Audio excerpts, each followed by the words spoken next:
야, 문 열어. 당장 문 열라고. 현관문 밖에서 시어머니의 고성이 복도 끝까지 울려 퍼졌습니다. 누가 감히 내 아들 집 문을 잠그는 거야. 시어머니는 비밀번호를 눌러도 열리지 않자 주먹으로 문을 두드렸습니다. 옆집 아주머니가 고개를 내밀 정도로 시끄러웠죠. 남편도 당황한 얼굴로 번호를 다시 눌러봤지만 소용없었습니다.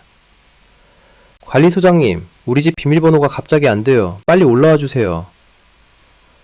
관리소장님이 올라오셨고 저는 그 모습을 인터폰 화면으로 조용히 지켜보고 있었습니다. 옆엔 제 변호사와 경찰관 두 분이 서 계셨죠.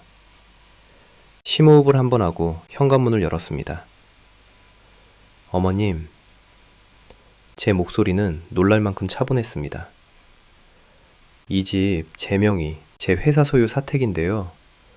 아드님은 오늘자로 해고됐고요. 이제 여기 거주할 권한이 없으세요. 시어머니의 얼굴이 하얗게 질렸습니다. 뭐라고? 내 집에서 나가라고? 어머님 집이 아니에요. 제 회사 법인 소유 사택이죠. 등기부등본 여기 있습니다. 변호사님, 등본 좀 주세요. 남편은 제 뒤에 산 경찰관을 보고 말문이 막혔습니다. 복도에 모여든 이웃들도 웅성거리기 시작했죠. 24시간 내로 짐 빼셔 나가세요.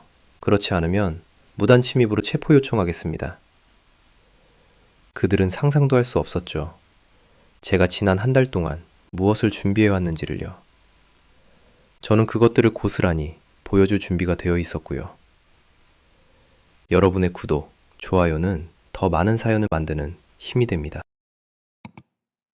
안녕하세요. 저는 한소윤입니다. 37살이고 인테리어 디자인 회사를 운영하고 있습니다. 지금부터 들려드릴 이야기는 1년 전 겨울부터 시작됩니다. 초겨울 저녁이죠. 대학병원 외래에서 아들 도윤이의 정기투석을 마치고 집으로 돌아왔을 때 현관에 들어서자마자 시어머니의 목소리가 들렸습니다. 어머, 이제 오냐? 저녁은 차려놨냐? 거실 소파에 편하게 앉아 TV를 보고 계시던 시어머니였습니다. 손에는 커피잔이 들려 있었고 테이블 위엔 과일 껍질이 가득했죠. 제가 아침에 깎아둔 사과와 베었습니다. 어머님, 도윤이 상태가 안 좋아서 병원에서 시간이 좀 걸렸어요. 그래도 저녁 시간은 지켜야지. 태진이가 배고프다고 전화했잖아. 도윤이는 제 손을 꼭 잡고 있었습니다. 7살밖에 안 된 아이가 벌써 눈치를 보고 있었던 거죠. 저는 도윤이를 방으로 데려가 누인 다음 부엌으로 향했습니다. 냉장고를 열고 반찬을 꺼내는데 시어머니가 부엌 문 앞에 서 계셨습니다. 서윤아, 내일 우리 친구들 집에 온대. 점심 준비 좀 해놔. 어머님, 내일은 회사에 중요한 미팅이 있어서요. 회사 일이 뭐가 그리 중요해? 시어머니 체면이 먼저지. 더 이상 말을 이어갈 수가 없었습니다. 시어머니는 제 대답을 듣지 않았거든요. 이미 친구들에게 자랑할 메뉴를 혼잣말로 중얼거리며 거실로 돌아가셨습니다. 저녁 식탁은 늘 그랬듯 조용했습니다. 남편은 회사 본부장이라는 직함을 내세우며 집에서도 군림하는 스타일이었죠. 제가 건넨 반찬 그릇을 받으면서도 눈 한 번 마주치지 않았습니다. 오늘 회사에서 큰 프로젝트 따냈어. 계약금만 5억이야. 남편이 말했습니다. 시어머니는 눈을 반짝이며 아들을 바라봤죠. 역시 우리 태진이야. 엄마가 뭘 했어? 넌 성공할 애라고 했잖아. 어머니 덕분이죠. 그 대화 속에 저는 없었습니다. 제가 운영하는 회사의 본부장이라는 사실도, 그 프로젝트를 따낸 게 제 인맥 덕분이라는 것도 그들은 관심이 없었습니다. 식사를 마치고 설거지를 하는데 도윤이가 부엌으로 왔습니다. 창백한 얼굴로 저를 올려다보며 작은 목소리로 말했죠. 엄마, 나 때문에 힘들지? 심장이 철렁 내려앉았습니다. 이 어린아이가 무슨 죄가 있다고 이런 말을 하는 걸까요? 저는 손을 씻고 도윤이를 안아 올렸습니다. 무슨 소리야? 우리 도윤이. 엄마는 너랑 있을 때가 제일 행복해. 할머니가 그랬어. 내가 아프니까 엄마가 짜증난대. 숨이 막혔습니다. 시어머니가 손주 앞에서 그런 말을 했다는 게 믿기지 않았죠. 아니, 사실 믿기지 않은 건 아니었습니다. 그분은 늘 그런 식이었으니까요. 도윤아, 할머니 말은 신경 쓰지 마. 엄마는 네가 건강해지는 게 세상에서 제일 중요해. 도윤이는 제 품에 얼굴을 묻었습니다. 작은 어깨가 떨리는 게 느껴졌죠. 저는 그날 밤 아이를 재우고 나서 처음으로 이 집이 정말 내 집인지 의문이 들었습니다. 며칠 뒤였습니다. 회사에서 돌아오니 거실에 낯선 여자들이 모여 있었습니다. 시어머니의 친구분들이었죠. 테이블 위엔 제가 아침 일찍 준비해둔 음식들이 펼쳐져 있었습니다. 어머, 며느리 오셨네. 우리 영자 씨 복 터졌어요. 며느리가 이렇게 요리를 잘한대. 한 분이 저를 보며 말했습니다. 시어머니는 으슥한 표정으로 고개를 끄덕였죠. 뭐, 그래도 시어머니 체면은 챙겨줘야지. 저는 인사만 하고 방으로 들어가려 했습니다. 그런데 시어머니가 저를 불렀습니다. 서윤아, 커피 좀 내와. 어머님, 제가 지금 도윤이 약 챙겨야 해서요. 애 약은 나중에 먹여도 되잖아. 손님 대접이 먼저지. 결국 저는 부엌으로 가서 커피를 내렸습니다. 손님들 앞에서 며느리를 부리는 모습을 보여주고 싶으셨던 거겠죠. 커피를 나르는 동안에도 시어머니는 친구들에게 자랑을 늘어놓고 계셨습니다. 우리 태진이가 회사에서 대단한 사람이에요. 본부장이라고요. 어머, 그럼 이 집도 아드님이 장만하신 거예요? 당연하죠. 우리 아들이 능력 좋아서 이런 아파트도 쉽게 샀어요. 저는 커피잔을 내려놓으며 그 대화를 들었습니다. 이 집은 제 회사 소유 사택이었습니다. 결혼하면서 남편에게 주거복지 차원에서 제공한 거였죠. 하지만 시어머니는 그 사실을 모르셨습니다. 아니, 알려고 하지 않으셨던 거겠죠. 그날 밤 남편이 늦게 들어왔습니다. 술 냄새가 진동했죠. 침대에 누우며 중얼거렸습니다. 내일 어머니 용돈 좀 드려. 저번 주에 드렸잖아요. 그게 벌써 다 떨어졌대. 친구들이랑 모임 많으시니까 그러시는 거야. 그 돈이 어디서 나오는지는 생각 안 하세요? 남편이 벌떡 일어나 저를 노려봤습니다. 뭐? 지금 어머니한테 돈 아깝다는 거야? 그런 게 아니라 도윤이 치료비도 만만치 않은데. 애 치료비는 보험 있잖아. 괜히 어머니 기분 상하게 하지 마. 더 이상 말하고 싶지 않았습니다. 남편은 등을 돌리고 누워버렸고 저는 어둠 속에서 천장을 바라봤습니다. 이 사람과 왜 결혼했을까? 그 질문이 머릿속을 맴돌았습니다. 처음엔 사랑이 있었습니다. 남편은 저를 존중하는 것처럼 보였고 제 일을 응원한다고 말했죠. 하지만 결혼 후 달라졌습니다. 제 능력을 자기 성공으로 포장하고 제 돈을 당연한 듯 쓰면서도 고마워할 줄 몰랐습니다. 다음 날 아침 도윤이를 병원에 데려가는 길이었습니다. 차 안에서 도윤이가 물었습니다. 엄마, 우리 언제 이사 가요? 왜? 여기 싫어? 아니, 그냥. 할머니랑 아빠가 맨날 엄마한테 화내니까. 7살 아이의 입에서 나온 말이었습니다. 저는 핸들을 꽉 쥐었습니다. 아이 앞에서 눈물을 보일 수 없어서 억지로 웃으며 대답했죠. 괜찮아, 도윤아. 엄마는 강하니까. 하지만 속으로는 알고 있었습니다. 이대로는 안 된다는 걸. 이 관계는 사랑이 아니라 착취였고 저는 그 착취의 중심에서 무너지고 있었습니다. 병원에서 돌아온 저녁 현관문을 열자마자 시어머니의 목소리가 들렸습니다. 서윤아, 청소 좀 다시 해. 구석구석 먼지 있더라. 저는 대답하지 않았습니다. 도윤이를 방에 눕히고 부엌으로 가서 물을 한 잔 마셨습니다. 손이 떨렸습니다. 분노 때문인지 슬픔 때문인지 알 수 없었죠. 그날 밤 저는 처음으로 생각했습니다. 이 집에서 나가야 한다고. 아니, 정확히는 이들을 내보내야 한다고. 이 집은 제 회사 소유니까요. 하지만 그때는 몰랐습니다. 진짜 전쟁은 이제 시작이라는 거요. 한파가 몰아친 1월이었습니다. 도윤이의 수술 날짜가 갑자기 앞당겨졌습니다. 담당 의사 선생님이 전화를 주셨죠. 한서윤 어머님, 도윤이 상태가 예상보다 빠르게 악화되고 있어서요. 다음 달로 예정했던 수술을 이번 달 안에 해야 할 것 같습니다. 심장이 쿵 내려앉았습니다. 수술 자체도 무서웠지만 그보다 급한 건 비용 문제였습니다. 저는 서둘러 은행으로 향했습니다. 도윤이를 위해 따로 마련해둔 보험금 계좌를 확인하려고요. 창구 직원이 통장을 건네며 말했습니다.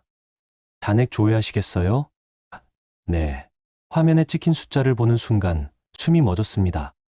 1억 원이 있어야 할 계좌에 3천만 원밖에 남아있지 않았습니다. 7천만 원이 어디론가 빠져나간 거였죠.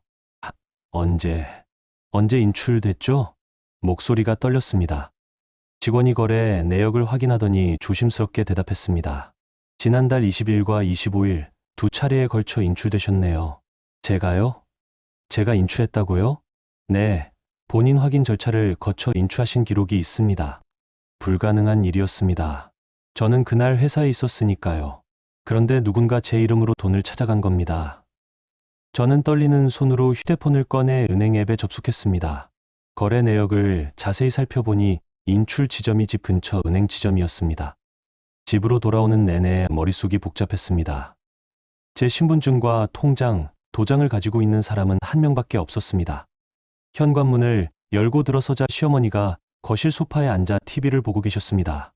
어머님, 제 목소리는 생각보다 차가웠습니다. 시어머니가 고개를 돌려 저를 봤죠. 왜? 무슨 일 있어? 도윤이 보험금 계좌 아세요? 순간 시어머니의 표정이 굳었습니다. 그 미세한 변화를 놓치지 않았습니다. 그게 왜? 1억 원 중에 7천만 원이 없어졌어요. 어머님이 인출하셨죠? 시어머니가 벌떡 일어났습니다. 뭐? 지금 나한테 도둑질했다는 거야? 아니요. 사실을 확인하는 거예요. 은행 기록에 다 나와 있어요. 그래, 내가 좀 썼어. 그게 뭐 어때서?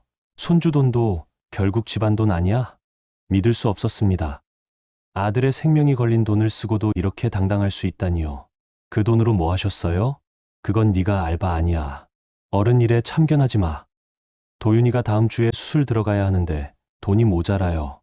제 목소리가 커졌습니다. 그때 현관문이 열리며 남편이 들어왔습니다. 상황을 파악한 남편이 제 쪽으로 다가왔죠. 무슨 일이야? 왜 소리를 질러? 당신 어머니가 도윤이 수술비를 썼어요. 7천만 원이나.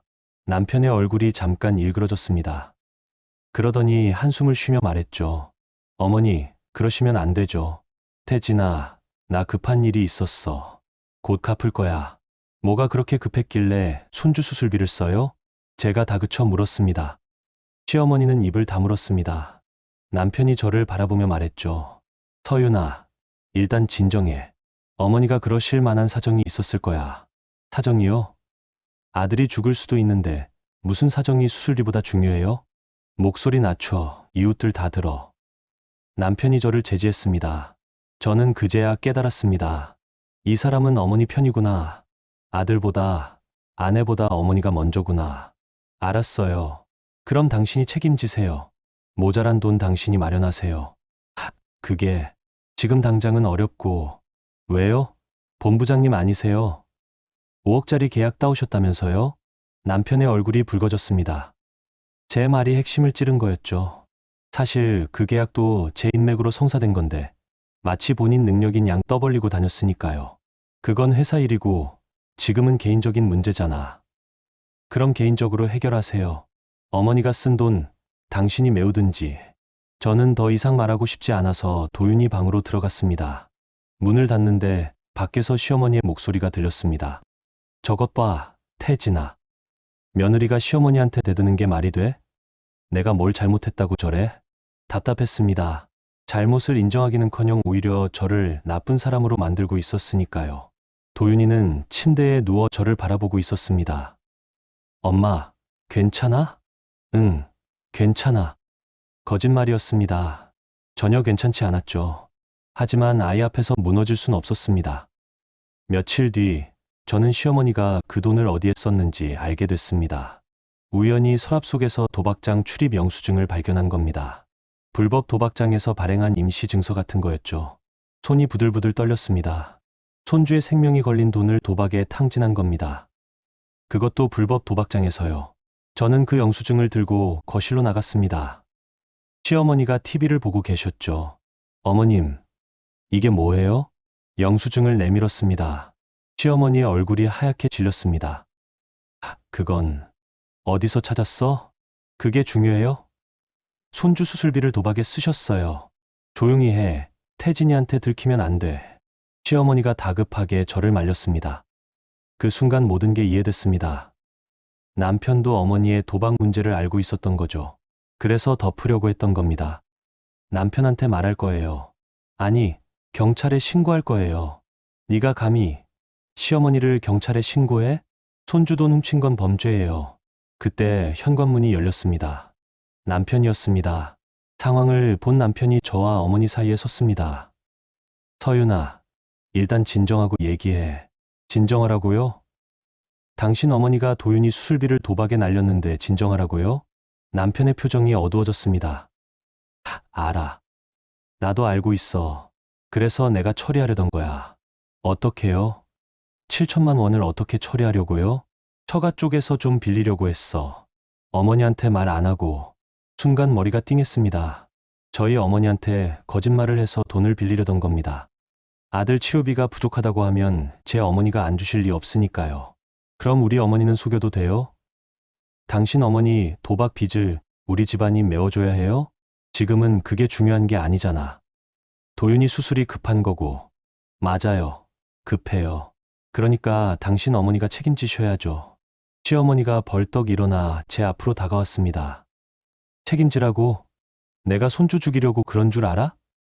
나도 급한 일이 있었어. 도박이 급한 일이에요? 입 조심해. 네가 시어머니한테 그렇게 말해도 돼? 목소리가 높아졌습니다. 저도 더 이상 참을 수 없었죠. 그럼 어떻게 말하라고요? 고맙다고 해요? 손주 살릴 돈 가져다 써주셔서 감사하다고요? 이것 봐, 태진아. 저 여자 버릇이 없어도 한참 없어. 내가 시어머니인데 저렇게 대들어도 돼? 남편이 저를 노려봤습니다. 서윤아, 사과해. 뭐라고요? 어머니한테 사과하라고. 네가 지금 너무 심하게 나가고 있어. 믿을 수 없었습니다. 잘못한 사람은 시어머니인데 제가 사과를 해야 한다고요? 저는 남편을 똑바로 바라봤습니다. 사과는 제가 할 말이 아니에요. 어머님이 하셔야죠. 도윤이한테. 지금 장난해? 어머니가 손주한테 사과를 해? 당연하죠. 잘못했으면 사과하는 게 맞잖아요.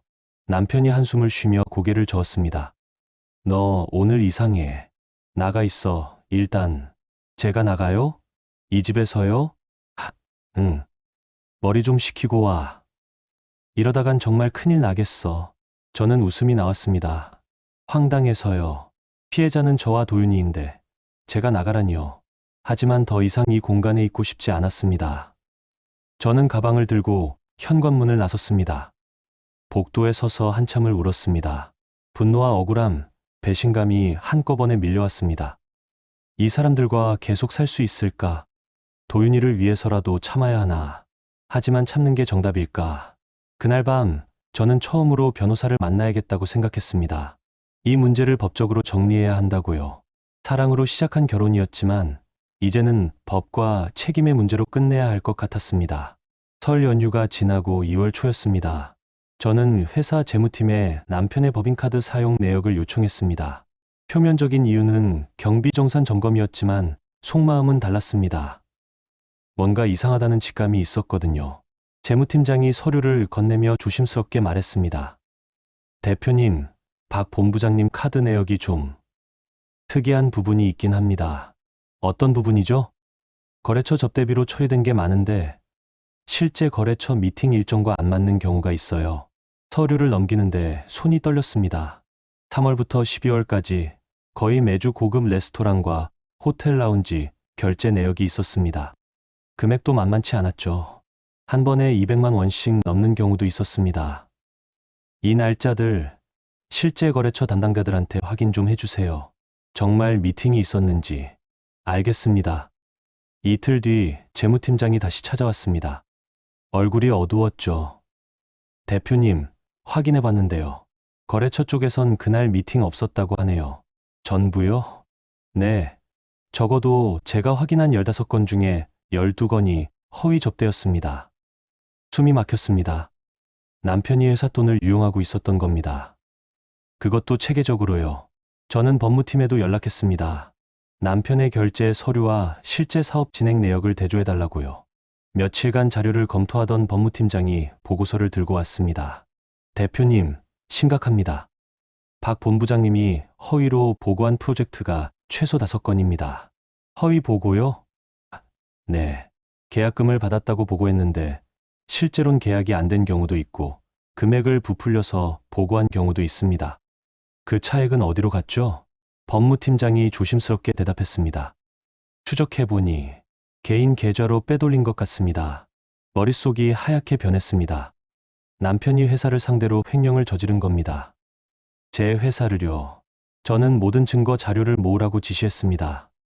그날 저녁 집에 돌아가지 않고 어머니를 찾아갔습니다. 교육재단 사무국에 계셨죠. 어머니는 제 얼굴을 보더니 바로 하셨습니다. 무슨 일 있었니? 엄마. 그제야 눈물이 났습니다. 그동안 참았던 게 한꺼번에 터져 나왔죠. 어머니가 저를 안아주셨습니다. 천천히 말해봐. 모든 걸 말씀드렸습니다. 도윤이 수술비를 시어머니가 도박으로 날린 일, 남편이 회사 돈을 횡령한 일, 그리고 저를 속여 처가에서 돈을 빌리려던 일까지요. 어머니의 얼굴이 굳어갔습니다. 하지만 화를 내시는 대신 차분하게 물으셨죠. 서윤아, 넌 어떻게 하고 싶니? 잘 모르겠어요. 도윤이 때문에라도 참아야 하나 싶기도 하고. 아니야. 참는 게 능사가 아니야. 도윤이를 위해서라도 제대로 정리해야 해. 어머니가 제 손을 꼭 잡으셨습니다. 엄마가 변호사 소개해 줄게. 제대로 된 사람으로. 일단 법적으로 정리할 건 정리하자. 그날 밤 어머니 집에서 묵으며 처음으로 마음을 정했습니다. 이제 뒤로 물러설 수 없다고요. 다음 날 저는 이 처가 쪽에 손을 뻗쳤다는 증거를 찾기 시작했습니다. 어머니 말씀으로는 지난달에 남편이 전화를 했었다고 하셨거든요. 급한 사업 자금이 필요하다면서요. 교육재단 회계팀에 문의했더니 남편이 사업 제안서를 보내왔던 기록이 있었습니다. 내용인즉슨 새로운 프로젝트를 위해 긴급 자금이 필요하다는 거였죠. 금액은 5천만 원이었습니다. 저는 그 제안서와 회사 내부 자료를 대조해봤습니다. 남편이 말한 프로젝트는 존재하지도 않았습니다. 완전히 꾸며낸 이야기였던 거죠. 어머니의 도박 빚을 갚으려고 처가에서 돈을 뜯어내려던 겁니다. 손이 떨렸습니다. 분노 때문인지 배신감 때문인지 알 수 없었습니다. 이 사람이 정말 저를 사랑한 적이 있었을까? 아니면 처음부터 제 돈과 배경만 노렸던 걸까? 저는 모든 자료를 파일로 정리했습니다. 법인카드 내역, 허위 결제 서류, 횡령 증거, 처가 사기 시도 기록까지요. 하나하나 쌓아가는 동안 마음이 점점 차가워졌습니다. 집에 돌아간 건 그로부터 사흘 뒤였습니다. 남편은 소파에 앉아 TV를 보고 있었고 시어머니는 부엌에서 뭔가를 드시고 계셨습니다. 평범한 저녁 풍경이었죠. 하지만 저는 이제 그들을 다른 눈으로 봤습니다. 어디 갔었어? 연락도 안 하고. 남편이 물었습니다. 저는 가방을 내려놓으며 대답했습니다. 회사 일 있었어요. 요즘 회사 일이 뭐가 그리 바빠? 집도 제대로 안 들어오고. 급한 일이 있었으니까요. 더 이상 말하고 싶지 않았습니다. 어차피 곧 다 드러날 테니까요. 저는 도윤이 방으로 갔습니다. 아이는 침대에 누워 책을 보고 있었죠. 엄마, 어디 갔었어? 응, 일 때문에. 우리 도윤이 엄마 안 보고 싶었어? 응, 많이. 도윤이를 안아주며 생각했습니다. 이 아이를 위해서라도 제대로 싸워야겠다고. 그동안 참고 넘긴 건 도윤이 때문이었지만 이제는 도윤이를 위해 싸워야 할 때라고요. 며칠 뒤 어머니가 소개해 주신 변호사를 만났습니다. 윤기현 변호사님이었죠. 차분하고 신중한 분이셨습니다. 한 대표님, 자료 잘 봤습니다. 횡령 혐의는 충분히 입증 가능합니다. 이혼도 같이 진행하고 싶은데요. 물론입니다. 배우자의 횡령은 이혼 사유가 되니까요. 그런데 윤 변호사님이 잠시 말을 멈추셨습니다. 재산 분할이 복잡할 수 있습니다. 특히 거주하시는 아파트 문제가 있을 텐데요. 그 집은 제 회사 소유 사택이에요. 아, 그렇군요. 그럼 훨씬 간단하겠네요. 윤 변호사님이 미소를 지으셨습니다. 한 대표님, 준비가 잘 되어 있으시네요. 이 정도면 충분히 승소할 수 있습니다. 그날 저는 처음으로 희망을 봤습니다. 무너진 줄만 알았던 제 삶이 다시 세워질 수 있다는 희망을요. 집으로 돌아오는 길, 차 안에서 생각했습니다. 남편과 시어머니는 아직 모를 겁니다. 제가 무엇을 준비하고 있는지, 제가 얼마나 많은 증거를 쥐고 있는지. 그들은 여전히 저를 만만하게 볼 테죠. 하지만 곧 알게 될 겁니다. 제가 더 이상 참고 넘기는 사람이 아니라는 걸. 그리고 잘못을 저지른 사람은 반드시 대가를 치러야 한다는 거요. 그날 밤 저는 서류 더미 앞에 앉아 마지막 점검을 했습니다. 빠진 게 없는지, 보완할 게 없는지 꼼꼼히 확인했죠. 이건 단순한 이혼이 아니었습니다. 제 삶을 되찾는 전쟁이었으니까요. 3월 초순이었습니다. 봄이 오고 있었지만 집 안 공기는 여전히 차가웠습니다. 도윤이의 상태가 갑자기 악화됐습니다. 담당 의사 선생님이 응급으로 연락을 주셨죠. 한소윤 보호자님, 지금 당장 병원으로 오셔야 할 것 같습니다. 회사에서 일하던 중이었습니다. 저는 서둘러 병원으로 달려갔습니다. 도윤이는 응급실 침대에 누워 있었고 얼굴은 창백했죠. 제 손을 보더니 작게 웃으며 말했습니다. 엄마, 미안해. 또 아프게 해서. 가슴이 무너졌습니다. 이 어린아이가 왜 미안해야 하는 걸까요? 저는 도윤이 손을 꼭 잡고 의사 선생님 말씀을 들었습니다. 일시적인 거부 반응입니다. 며칠 입원하면서 지켜봐야 할 것 같아요. 그날 밤 저는 응급실 의자에서 도윤이를 지켰습니다. 남편한테 전화했지만 받지 않았습니다. 시어머니한테도 문자를 보냈지만 답이 없었죠. 결국 혼자였습니다. 새벽 5시쯤 도윤이가 잠들고 나서야 저도 잠깐 눈을 붙였습니다. 딱딱한 의자였지만 피곤해서 잠들 수 있었죠. 하지만 1시간도 못 자고 깼습니다. 도윤이가 깨어났거든요. 엄마, 아빠는 일 때문에 바빠서. 거짓말이었습니다. 남편이 어디서 뭘 하는지 몰랐으니까요. 하지만 도윤이한테 진실을 말할 순 없었습니다. 다음 날 아침 도윤이 상태가 안정되어 일반 병실로 옮겼습니다. 저는 집에 가서 옷을 갈아입고 다시 병원으로 가려던 참이었습니다. 현관문을 열고 들어서는데 시어머니가 거실에 앉아 계셨습니다. 어머, 이제 오냐? 피곤한 목소리였지만 걱정은 전혀 묻어나지 않았습니다. 저는 대답하지 않고 방으로 향했습니다. 그런데 시어머니가 따라오셨습니다. 도윤이는 어떻게 됐어? 입원했어요. 그래? 그럼 넌 집에서 좀 쉬어. 어제 병원에서 잤다며? 네. 그래서 옷만 갈아입고 다시 가려고요. 에이, 그럴 것 없어. 간호사들이 다 봐주는데 뭐. 시어머니의 말에 순간 화가 치밀었습니다. 손주가 아파서 입원했는데 간호사한테 맡기라니요. 하지만 저는 참았습니다. 더 이상 이 사람과 싸우고 싶지 않았거든요. 옷을 갈아입고 나오는데 남편이 들어왔습니다. 전날 밤 어디 있었는지 옷이 구겨져 있었습니다. 왔어? 남편이 저를 보며 대수롭지 않게 말했습니다. 저는 가방을 들고 현관으로 향했죠. 어디 가? 병원이요. 지금? 어제 밤새 있었잖아. 좀 쉬었다 가지. 아들이 아픈데 어떻게 쉬어요? 남편의 얼굴이 굳었습니다. 왜 그렇게 예민해? 요즘 너 이상해. 이상한 건 당신이에요. 아들이 응급실 갔는데 전화도 안 받고 어디서 뭐 한 거예요? 일 때문에 바빴어. 거래처 사람들이랑 늦게까지 있었다고. 거짓말이라는 걸 알았습니다. 법인카드 내역을 봤으니까요. 어제 밤에도 남편은 고급 호텔바에서 누군가와 만났을 겁니다. 거래처가 아닌 다른 사람과요. 그래요. 바쁘셨겠죠. 저는 더 이상 말하지 않고 집을 나섰습니다. 엘리베이터를 타고 내려오는데 눈물이 났습니다. 분노와 슬픔, 허탈함이 뒤섞여 있었죠. 병원에 도착해서 도윤이를 보니 조금 나아 보였습니다. 의사 선생님 말씀으로는 일주일 정도 입원하면 퇴원할 수 있다고 하셨죠. 저는 안도의 한숨을 쉬었습니다. 그날 저녁 병실에서 도윤이와 함께 저녁을 먹는데 남편이 찾아왔습니다. 손에는 과일 바구니를 들고 있었죠. 도윤아, 아빠 왔다. 도윤이는 아빠를 보고도 별로 반가워하지 않았습니다. 남편이 그 반응을 눈치챘는지 어색하게 웃으며 과일을 내려놓았습니다. 서윤아, 잠깐 나와봐. 복도로 나가자 남편이 말했습니다. 우리 좀 얘기해야 할 것 같아. 무슨 얘기요? 요즘 너 나한테 너무 차갑잖아. 뭐가 그렇게 불만이야? 불만이냐고요. 어디서부터 말해야 할지 모를 정도로 많았습니다. 하지만 저는 차분하게 대답했습니다. 불만 없어요. 그냥 피곤할 뿐이에요.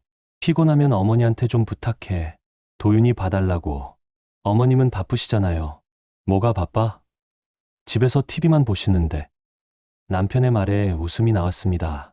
본인 어머니가 손주 돈을 도박으로 날린 것도 모르면서 손주 병문안도 제대로 안 오시는 걸 모르면서 이런 말을 하다니요. 당신은 어머니가 뭘 하시는지 정말 몰라요? 무슨 소리야? 아무것도 아니에요. 더 이상 말하고 싶지 않았습니다. 어차피 곧 다 드러날 테니까요. 남편은 뭔가 더 말하려다가 그냥 돌아섰습니다.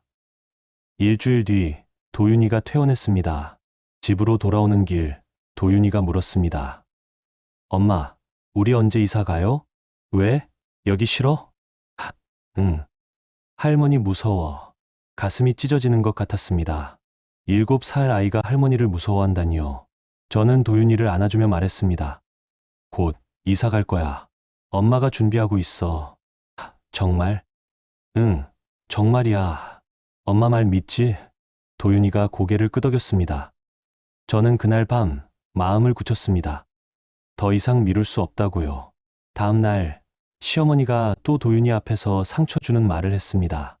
도윤아, 네가 아프니까 엄마가 힘들어하잖아. 빨리 나아야지. 도윤이는 아무 말도 하지 않았습니다. 저는 시어머니를 거실로 불렀습니다. 어머님, 도윤이 앞에서 그런 말 하지 마세요. 뭐? 내가 뭐라고 했는데? 아이가 아픈 게 엄마 탓이라는 식으로 말씀하셨잖아요. 그게 뭐 어때서? 사실이잖아. 참을 수 없었습니다. 저는 처음으로 목소리를 높였습니다. 어머님, 도윤이는 아무 잘못 없어요. 그런 말 들을 이유도 없고요. 뭐야? 지금 나한테 소리 지르는 거야? 네, 소리 지르는 거예요. 손주한테 상처 주는 말 그만하시라고요. 시어머니가 벌떡 일어났습니다. 이것 봐, 며느리가 시어머니한테 대드는 게 말이 돼? 태진아. 남편이 서재에서 나왔습니다. 상황을 보더니 저를 노려봤죠. 서윤아, 지금 뭐 하는 거야? 당신 어머니가 도윤이한테 상처 주는 말을 계속해요. 그래도 어머니신데 그렇게 소리를 질러? 그럼 어떻게 해요? 계속 참아요? 남편이 한숨을 쉬며 말했습니다. 솔직히 말할게. 우리 이혼하는 게 낫겠어.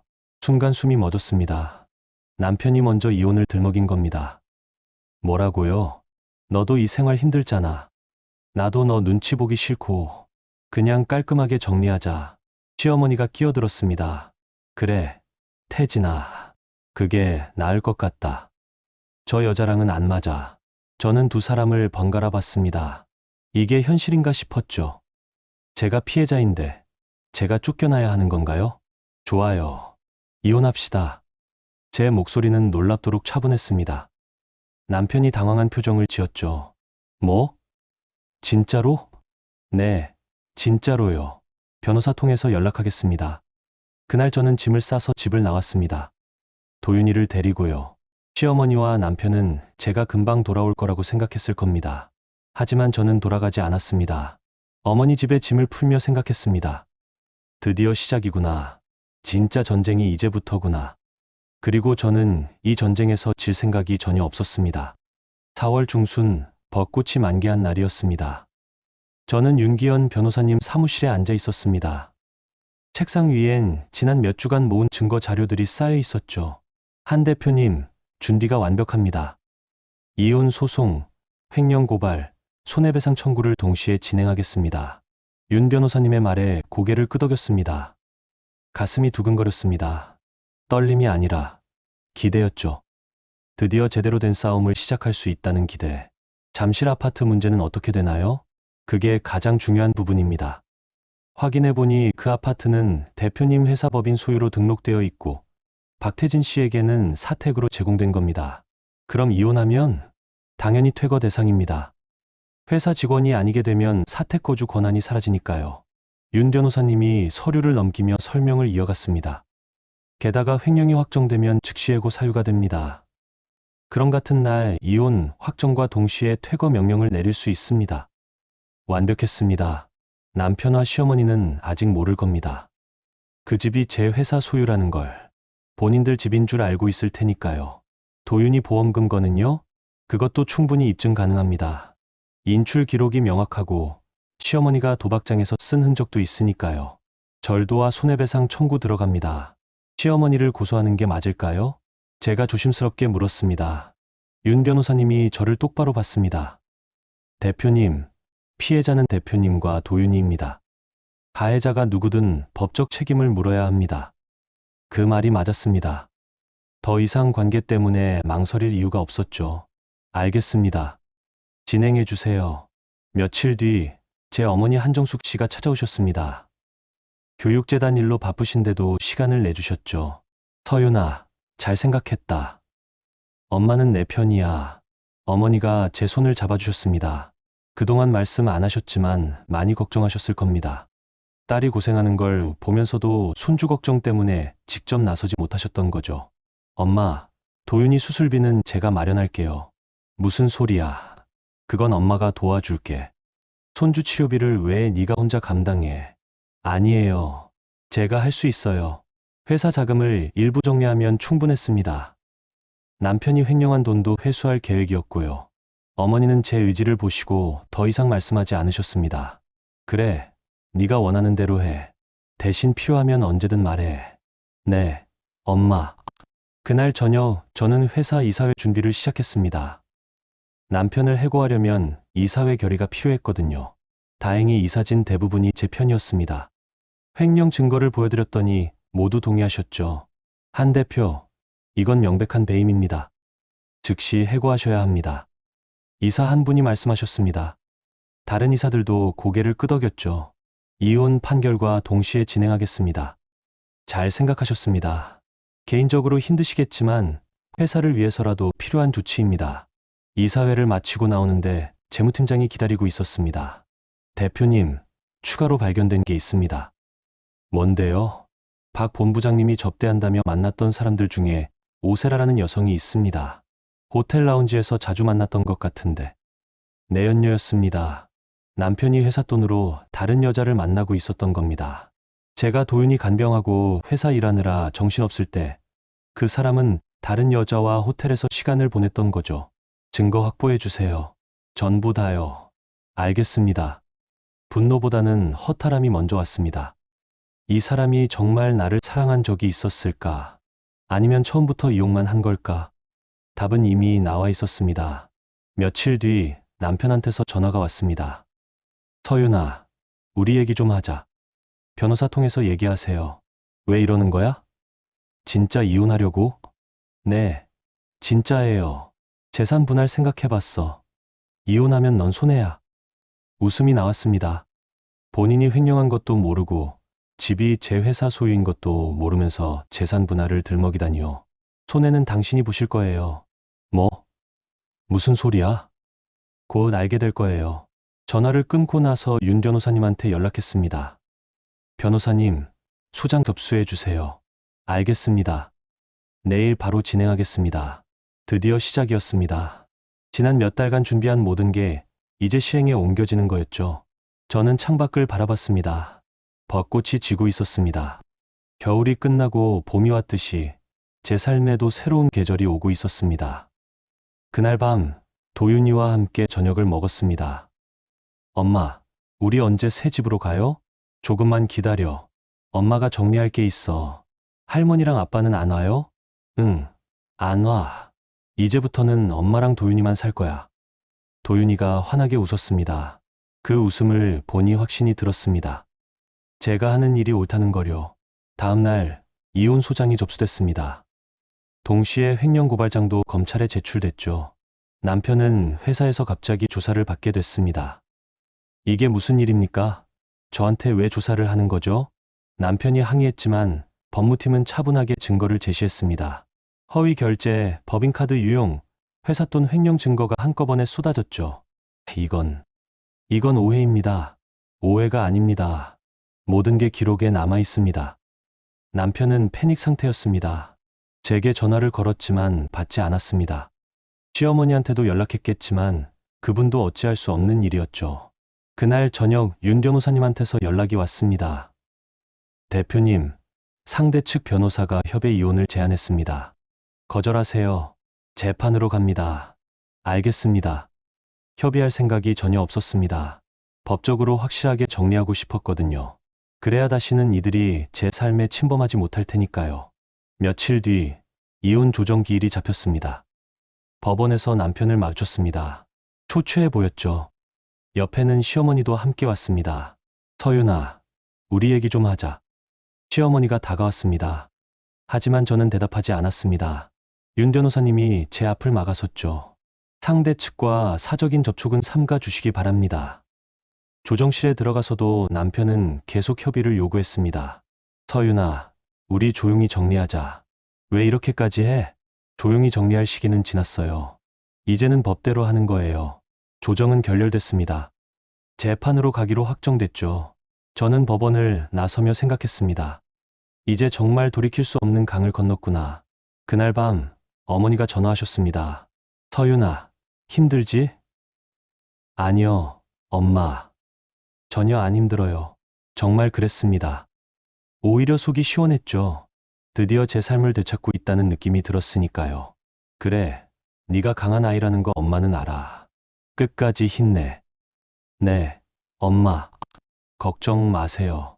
전화를 끊고 나서 창밖을 봤습니다.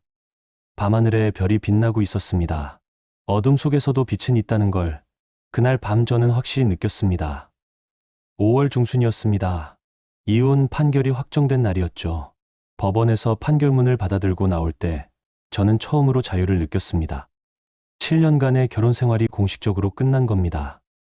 윤 변호사님이 제 옆에서 말씀하셨습니다. 축하드립니다, 한 대표님. 이제 새로운 시작입니다. 감사합니다, 변호사님. 법원을 나서는데 남편이 저를 불렀습니다. 하지만 저는 뒤돌아보지 않았습니다. 더 이상 그 사람과 나눌 대화는 없었으니까요. 회사로 돌아와서 바로 이사회를 소집했습니다. 오후 3시 이사진이 모두 모였습니다. 오늘 이혼 판결이 확정됐습니다. 동시에 박태진 본부장의 횡령 혐의도 검찰에서 인정됐습니다. 이사들이 고개를 끄덕였습니다. 저는 준비한 서류를 나눠드렸죠. 따라서 취업규칙 제47조에 의거 박태진 본부장을 즉시 해고 처리하겠습니다. 동의합니다. 이사들이 차례로 동의했습니다. 만장일치였죠. 저는 인사팀에 즉시 해고 통지서를 발송하라고 지시했습니다. 그리고 잠실 사택에 대한 퇴거 명령도 함께 발송해 주세요. 기한은 오늘부터 24시간입니다. 알겠습니다, 대표님. 모든 게 계획대로 진행됐습니다. 남편은 아직 모를 겁니다. 본인이 해고됐다는 것도, 집에서 쫓겨난다는 것도요. 오후 5시쯤 저는 경찰과 변호사를 대동하고 잠실 아파트로 향했습니다. 관리소장님께도 미리 양해를 구했죠.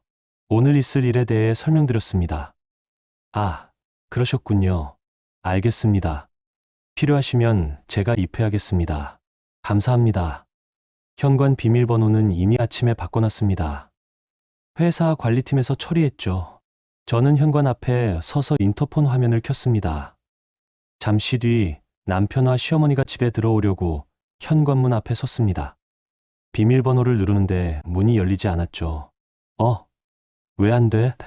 남편이 다시 눌러봤지만 똑같았습니다. 시어머니가 목소리를 높였습니다. 뭐야, 이거? 고장난 거야? 이상하네. 분명히 맞게 눌렀는데. 남편이 관리소에 전화를 걸었습니다. 관리소장님이 올라오셨죠. 무슨 일이십니까? 집 비밀번호가 갑자기 안 돼요. 확인 좀 해주세요. 관리소장님이 저를 보셨습니다. 저는 고개를 끄덕였죠. 그때 시어머니가 저를 발견했습니다. 서윤이 네가 왜 여기 있어? 저는 천천히 다가갔습니다. 옆에는 윤 변호사님과 경찰관 두 분이 함께였습니다. 어머님, 제 목소리는 차분했습니다. 이 집은 제 회사 소유 사택입니다. 그리고 아드님은 오늘자로 해고됐습니다. 남편의 얼굴이 하얗게 질렸습니다. 뭐, 해고? 무슨 소리야? 횡령 혐의로 징계위원회를 거쳐 즉시 해고 처리됐습니다. 따라서 이 사택에 거주할 권한이 없습니다. 윤 변호사님이 서류를 건넸습니다. 해고 통지서와 퇴거 명령서였죠. 남편은 떨리는 손으로 서류를 받아들었습니다. 이건 말도 안 돼. 이 집은 내 집이야. 아니요. 이 집은 제 회사 법인 소유입니다. 등기부등본 여기 있습니다. 또 다른 서류를 보여줬습니다. 남편은 말문이 막혔죠. 시어머니가 소리를 질렀습니다. 야, 문 열어. 내 집에서 나가. 어머님, 다시 말씀드리지만 이 집은 회사 소유입니다. 어머님도 거주 권한이 없으세요. 뭐? 내가 여기서 몇 년을 살았는데 그건 아드님이 직원이었기 때문입니다.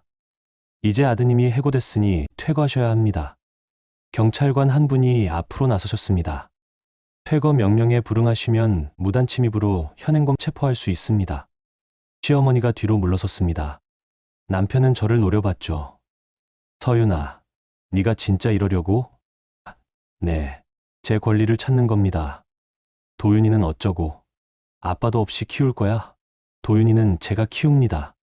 당신 없이도 충분히요. 남편의 얼굴이 붉어졌습니다. 분노와 굴욕감이 뒤섞인 표정이었죠. 24시간 내로 개인 물품만 챙겨가세요. 나머지는 법인 자산인이 두고 가셔야 합니다.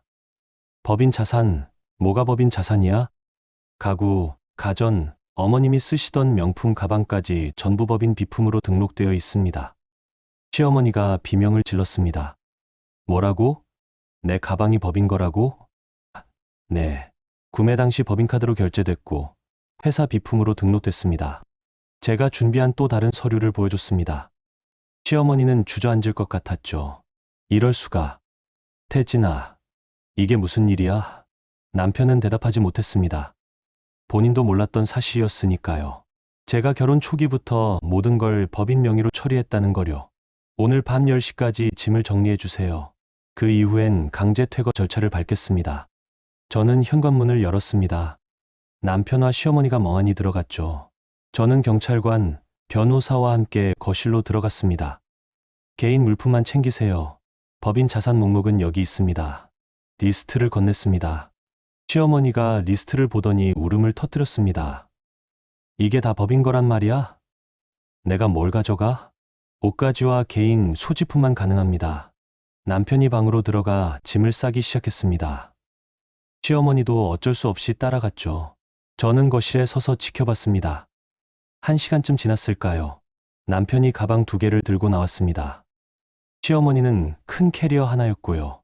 이게 전부예요? 응. 이게 다야. 참담한 표정이었습니다. 이 집에서 몇 년을 살았지만 가져갈 수 있는 건 이게 전부였던 겁니다. 그럼 나가주세요. 남편이 마지막으로 저를 봤습니다. 서윤아, 넌 너무 차가워. 차가운 게 아니에요. 제 몫을 찾는 거예요. 시어머니가 소리쳤습니다. 이 집이 내 거라고? 우리 태진이가 번 돈으로 산 집인데. 아니요. 처음부터 제 회사 돈으로 마련한 사택입니다. 착각하지 마세요. 두 사람은 할 말을 잃었습니다. 저는 현관문을 열어줬죠. 나가주세요. 남편이 캐리어를 끌고 나갔습니다. 시어머니도 뒤따랐죠. 현관문이 닫히는 순간 저는 처음으로 이 집이 제 집이라는 느낌을 받았습니다. 윤 변호사님이 말씀하셨습니다. 잘 처리하셨습니다, 대표님. 감사합니다. 경찰관들도 인사를 하고 나가셨습니다. 저는 혼자 거실에 섰습니다. 텅 빈 공간이었지만 처음으로 제대로 숨을 쉴 수 있었습니다. 그날 밤 도윤이를 데리고 이 집에 왔습니다. 엄마, 여기가 우리 새 집이야? 응. 이제부터는 엄마랑 도윤이만 살 거야. 할머니 안 와? 응, 안 와. 도윤이가 환하게 웃었습니다. 저도 웃었죠. 오랜만에 진심으로 웃는 것 같았습니다. 그날 밤 저는 창밖을 바라보며 생각했습니다. 드디어 제 삶을 되찾았구나. 그리고 이제부터가 진짜 시작이구나. 그로부터 3주가 지났습니다. 6월 초였죠. 저는 회사 사무실에서 검찰청 소환 통지를 확인하고 있었습니다. 남편이 횡령 및 배임 혐의로 정식 기소됐다는 내용이었습니다. 재무팀장이 최종 보고서를 가져왔습니다. 대표님, 확인 결과 총 횡령액이 3억 원을 넘습니다. 3억이요? 네. 법인카드 유용, 허위 결제, 가짜 프로젝트 대금까지 합치면 정확히 3억 2천만 원입니다. 숨이 막혔습니다. 제가 회사 일하고 아이 간병하는 동안 그 사람은 이렇게 큰 돈을 빼돌리고 있었던 겁니다. 그 돈은 어디로 갔죠? 일부는 시어머니의 도박 빚연재에 쓰인 것 같고 나머지는 오세라라는 여성한테 흘러간 것으로 보입니다. 내연녀였습니다. 저는 법무팀에 그 여자도 조사하라고 지시했습니다. 며칠 뒤 법무팀장이 보고를 올려왔습니다. 대표님, 오세라 씨는 이미 박태진 씨와 연락을 끊은 상태입니다. 뭐라고요? 박 씨가 구속되자마자 전화번호를 바꾸고 잠적했습니다. 검찰 조사에서도 그냥 아는 사람이었다고만 진술했다고 합니다. 비웃음이 나왔습니다. 남편이 회사 돈까지 쏟아부으며 만났던 여자가 상황이 나빠지자 가장 먼저 도망친 겁니다. 남편은 뭐라고 하던가요? 배신당했다며 분노했다고 합니다. 하지만 어쩔 수 없죠. 증거가 명확하니까요. 그날 저녁 윤 변호사님한테서 연락이 왔습니다. 대표님, 박 남편이 구속됐습니다. 구속이요? 네. 증거인멸 우려와 도주 가능성 때문에 구속영장이 발부됐습니다. 드디어였습니다. 남편이 법의 심판을 받게 된 겁니다. 저는 창밖을 바라봤습니다. 해가 지고 있었죠. 며칠 뒤 저는 시어머니를 상대로 한 소송도 진행했습니다. 도윤이 보험금 7천만 원에 대한 절도 및 손해배상 청구였죠. 윤 변호사님이 말씀하셨습니다. 최영자 씨 재산을 조회했는데 별로 없습니다. 전세로 사는 집 보증금 5천만 원 정도가 전부네요. 가압류 가능한가요? 가능합니다. 바로 진행하시겠습니까? 네. 망설이지 않았습니다. 손주의 생명이 걸린 돈을 도박으로 날린 사람에게 동정할 여지는 없었습니다. 일주일 뒤 시어머니한테서 전화가 왔습니다. 처음으로 전화를 받았죠. 서윤아, 제발 좀 살려줘. 목소리가 떨리고 있었습니다. 무슨 말씀이세요? 전세 보증금까지 가압류하면 나는 어떻게 살아? 갈 데가 없단 말이야. 도윤이 수술비를 쓰실 때는 생각 안 하셨나요? 그건 내가 잘못했어. 미안해. 정말 미안하다고. 처음으로 듣는 사과였습니다. 하지만 너무 늦었죠. 어머님, 법원 판결 나오면 그대로 진행할 겁니다. 더 이상 드릴 말씀 없어요. 서윤아, 제발. 전화를 끊었습니다. 가슴이 아팠습니다. 하지만 돌이킬 수 없었습니다. 이미 건넌 강이었으니까요. 7월 중순 남편의 첫 공판이 열렸습니다. 저는 방청석에 앉아 지켜봤습니다. 수의를 입은 남편이 들어왔죠. 초췌한 모습이었습니다. 검사가 기소 내용을 낭독했습니다. 피고인은 2024년 3월부터 2025년 2월까지 총 3억 2천만 원을 횡령하고 남편은 고개를 숙이고 있었습니다. 변호인이 선처를 호소했지만 증거가 명확했습니다. 재판부는 엄한 표정으로 심리를 진행했죠. 공판이 끝나고 나올 때 시어머니가 법원 복도에 서 있었습니다. 저를 보더니 다가왔죠. 서윤아, 어머님, 내가 정말 잘못했어. 용서해 줄 수 없니? 시어머니의 얼굴은 많이 늙어 있었습니다. 화려하던 옷차림도 사라지고 낡은 옷을 입고 계셨죠. 어머님, 용서는 제가 할 수 있는 게 아니에요. 법이 판단할 일입니다. 법이 뭐가 중요해? 우리 가족이었잖아. 가족이라면 손주 수술비를 도박으로 날리지 않으셨겠죠. 시어머니는 할 말을 잃었습니다.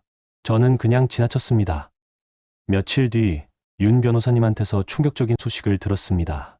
대표님, 시어머니가 아시는 내용이 있으신가요? 무슨 내용이요? 잠실 아파트에서 살 때 쓰시던 명품, 가방, 가구, 가전제품. 전부 법인 자산으로 등록되어 있었다는 거 아셨죠?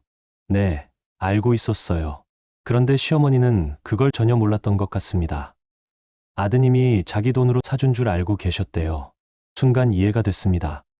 시어머니는 아들이 성공했다고 큰 집도 사고 비싼 물건들도 사준다고 믿으셨던 겁니다. 하지만 실상은 전부 제 회사 돈이었죠. 그럼 시어머니는 진짜로 몰랐던 거예요? 네. 남편이 어머니한테 거짓말을 한 겁니다. 자기가 능력 있는 것처럼 보이려고요. 허세였습니다. 남편은 어머니한테조차 거짓말을 했던 겁니다. 자기가 대단한 사람인 것처럼 포장하려고요. 8월 초 남편의 선고 공판이 열렸습니다. 재판장이 판결문을 낭독했습니다. 피고인을 징역 3년에 처한다. 다만 집행유예 5년을 선고하며 집행유예였습니다. 당장 감옥에 가지는 않지만 전과자가 된 겁니다.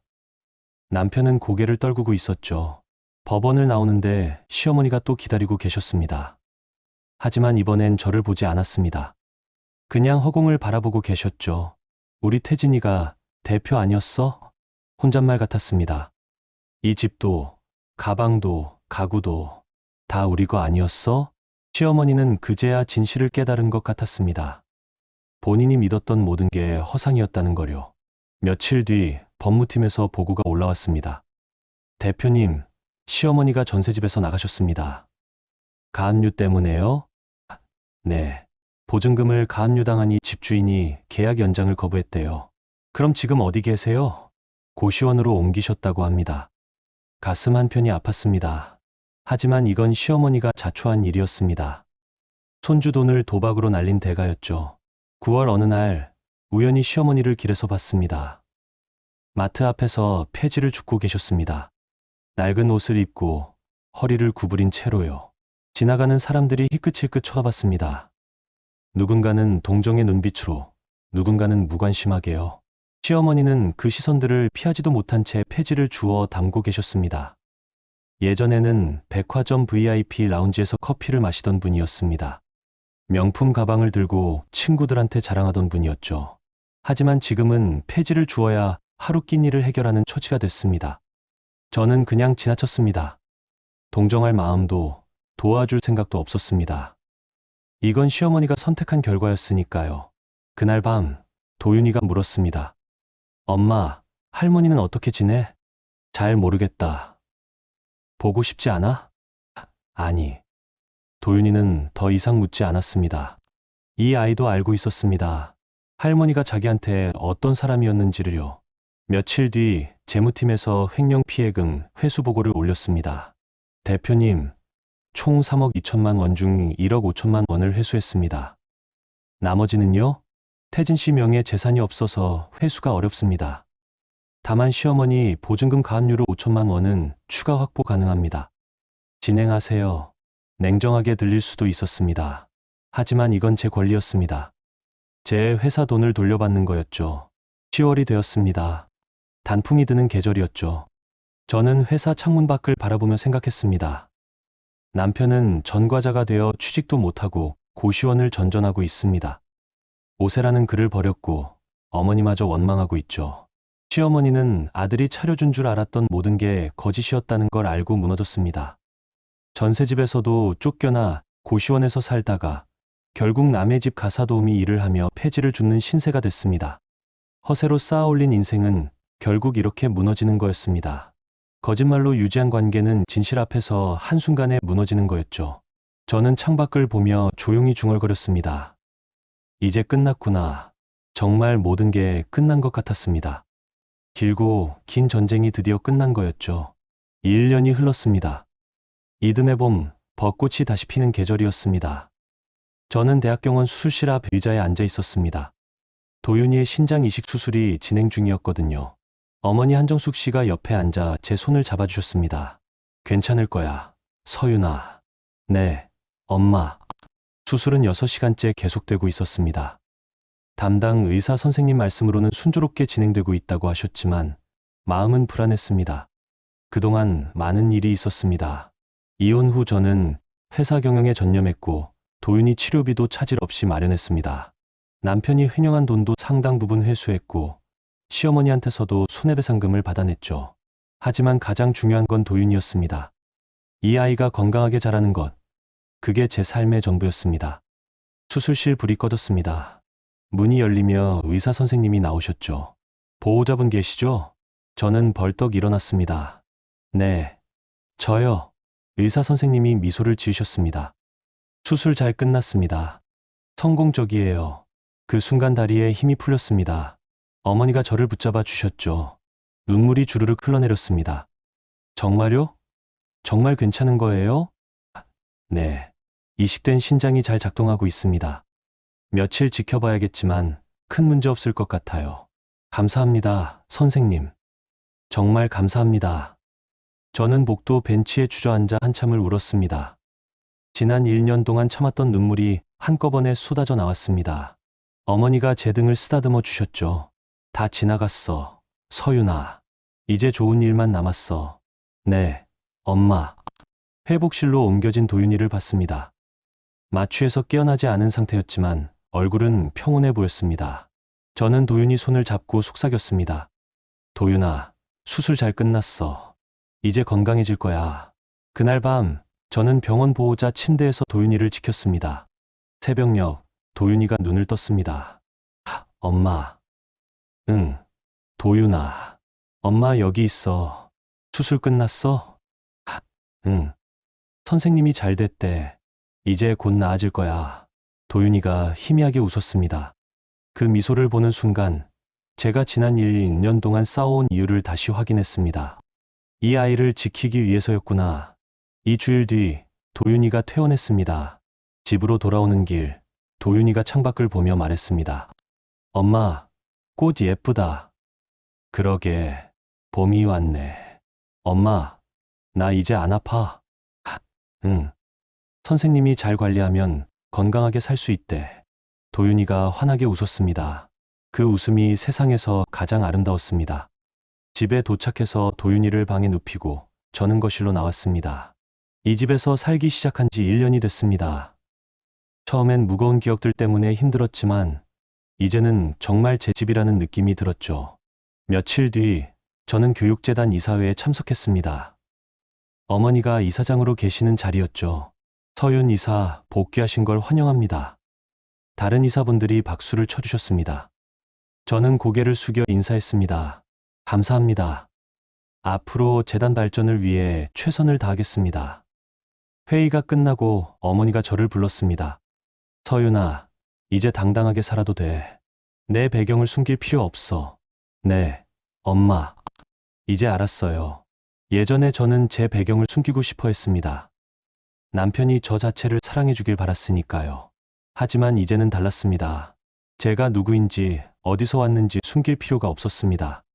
5월 어느 날 회사 직원들과 회식 자리가 있었습니다. 재무팀장이 조심스럽게 물었습니다. 대표님, 박 전 본부장님 소식 들으셨어요? 아니요. 무슨 일인데요? 고시원에서 산다고 하더라고요. 신용불량자라 취직도 못하고. 저는 술잔을 내려놓았습니다. 그렇군요. 대표님은 안 힘드세요? 힘들지 않아요. 그 사람이 선택한 길이니까요. 정말 그랬습니다. 한때는 제 남편이었지만 이제는 남이었습니다. 그리고 그가 지금 처한 상황은 본인이 저지른 일의 대가였죠. 6월 초 거리를 걷다가 우연히 시어머니를 봤습니다. 아파트 단지 앞에서 전단지를 나눠주고 계셨습니다. 가사도우미 일을 구하는 전단지였죠. 가사도우미 필요하신 분, 성실하게 일하겠습니다. 목소리는 쉬어 있었고 얼굴은 주름투성이었습니다. 1년 전만 해도 명품 가방을 들고 다니던 분이 이렇게 변했습니다. 저는 그냥 지나쳤습니다. 시어머니는 저를 알아보지 못했습니다. 아니, 알아봤어도 모르는 척했을 수도 있죠. 집에 돌아와서 도윤이와 저녁을 먹었습니다. 엄마, 오늘 학교에서 친구들이랑 놀았어. 그래? 재미있었어? 응. 나 이제 달리기도 할 수 있어. 도윤이의 얼굴은 건강한 혈색으로 가득했습니다. 수술 후 꾸준히 회복하고 있었죠. 담당 의사 선생님도 놀라실 정도로 좋아지고 있었습니다. 우리 도윤이 정말 많이 건강해졌네. 엄마 덕분이야. 아니야. 도윤이가 열심히 이겨낸 거지. 그날 밤 도윤이를 재우고 발코니에 나갔습니다. 서울 야경이 한눈에 보였습니다. 예전에는 이 풍경을 보면서도 답답했습니다. 갇혀 있는 것 같았거든요. 하지만 지금은 달랐습니다. 이 집이, 이 공간이, 이 삶이 온전히 제 것이라는 느낌이 들었습니다. 7월 어느 날 윤 변호사님한테서 전화가 왔습니다. 대표님, 모든 법적 절차가 완료됐습니다. 정말요? 네. 횡령 피해금 회수도 끝났고 최영대 씨한테서 손해배상금도 전액 받았습니다. 감사합니다. 변호사님. 1년 넘게 수고하셨어요. 제 일이었습니다. 대표님, 이제 정말 새 출발하시는 겁니다. 전화를 끊고 나서 창밖을 봤습니다. 여름 햇살이 쏟아지고 있었습니다. 8월 중순 회사 창립 10주년 기념식이 있었습니다. 직원들 앞에서 연설을 했습니다. 지난 1년은 저에게 실현의 시간이었습니다. 하지만 동시에 배움의 시간이기도 했습니다. 어려움 속에서도 흔들리지 않고 함께 해준 여러분께 감사드립니다. 박수가 터져 나왔습니다. 저는 미소를 지으며 말을 이었습니다. 앞으로 우리 회사는 더욱 성장할 것입니다. 여러분과 함께라면 무엇이든 해낼 수 있다고 믿습니다. 행사가 끝나고 직원 한 명이 다가왔습니다. 대표님, 정말 멋지세요. 어떻게 그렇게 강하실 수 있어요? 강한 게 아니에요. 그냥 포기하지 않았을 뿐이죠. 그날 밤 집에 돌아와 도윤이와 함께 영화를 봤습니다. 평범한 일상이었습니다. 하지만 이 평범함이 얼마나 소중한지 이제는 알았습니다. 9월 어느 날 길을 걷다가 남편을 봤습니다. 편의점에서 나오는 길이었죠. 수염이 덥수룩하고 옷도 낡았습니다. 우리 눈이 마주쳤습니다. 남편은 잠깐 멈칫했지만 이내 고개를 돌렸습니다. 저도 그냥 지나쳤습니다. 더 이상 할 말이 없었습니다. 그 사람은 이제 제 인생과 아무 상관없는 사람이었으니까요. 집에 돌아와 도윤이가 물었습니다. 엄마, 오늘 기분 안 좋아? 아니야. 왜? 얼굴이 좀 굳어 있어. 저는 웃으며 도윤이를 안아줬습니다. 괜찮아. 그냥 옛날 생각이 좀 났을 뿐이야. 나쁜 생각? 아니. 이제는 안 나빠. 그냥 지나간 일일 뿐이야. 정말 그랬습니다. 이제는 과거였습니다. 아프고 힘들었던 시간들이지만 이제는 정말 지나간 일이었죠. 10월 말 교육재단 행사에서 연설할 기회가 있었습니다. 많은 사람들 앞에서 제 이야기를 했습니다. 저는 한때 제 배경을 숨기고 살았습니다. 사랑받고 싶어서였죠. 하지만 이제는 알았습니다. 진정한 사랑은 숨기는 것에서 오는 게 아니라 온전한 나를 보여주는 것에서 온다는 거요. 청중들이 조용히 듣고 있었습니다. 어려움이 왔을 때 저는 무너질 수도 있었습니다. 하지만 포기하지 않았습니다. 제 아이를 위해서 그리고 저 자신을 위해서 싸웠습니다. 그 결과 저는 제 삶을 되찾았습니다. 박수가 터져 나왔습니다. 저는 미소를 지으며 무대를 내려왔습니다. 그날 밤 도윤이와 함께 발코니에 나갔습니다. 엄마, 별 예뻐. 그러게, 오늘 밤하늘 참 맑다. 엄마, 우리 행복하지?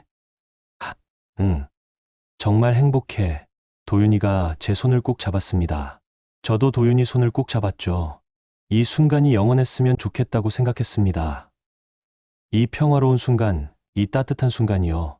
11월 어느 날, 회사에서 큰 프로젝트를 따냈습니다. 정말 제 능력으로, 제 팀의 실력으로 따낸 성과였습니다. 직원들이 축하해줬습니다. 대표님, 축하드립니다. 다들 수고했어요. 여러분 덕분입니다. 그날 저녁, 혼자 사무실에 남아 창밖을 봤습니다. 서울 야경이 반짝이고 있었습니다. 1년 전, 저는 이 자리에서 눈물을 흘렸습니다. 남편의 배신, 시어머니의 모욕, 그리고 무너져가는 산 때문에요. 하지만 지금은 달랐습니다. 눈물 대신 미소가 나왔습니다. 저는 살아남았습니다.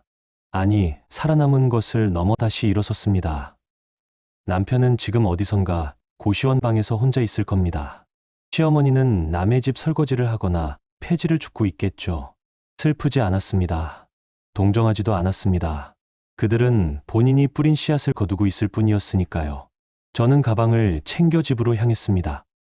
도윤이가 기다리고 있을 겁니다. 제 아들이, 제 보물이요. 현관문을 열고 들어서니 도윤이가 뛰어왔습니다. 엄마, 우리 도윤이 오늘 어땠어? 좋았어. 학교에서 시험 100점 받았어. 정말 우리 도윤이 최고네. 도윤이를 안아 올렸습니다. 가벼웠습니다. 하지만 이 아이는 제 세상 전부였습니다. 그날 밤 도윤이를 재우고 침대에 누웠습니다. 천장을 바라보며 생각했습니다. 저는 제 집을 되찾았습니다. 하지만 더 중요한 건 제 삶을 되찾았다는 거였습니다. 더 이상 누구에게도 짓밟히지 않을 겁니다. 더 이상 누구의 그늘 아래 숨지 않을 겁니다. 이제부터는 당당하게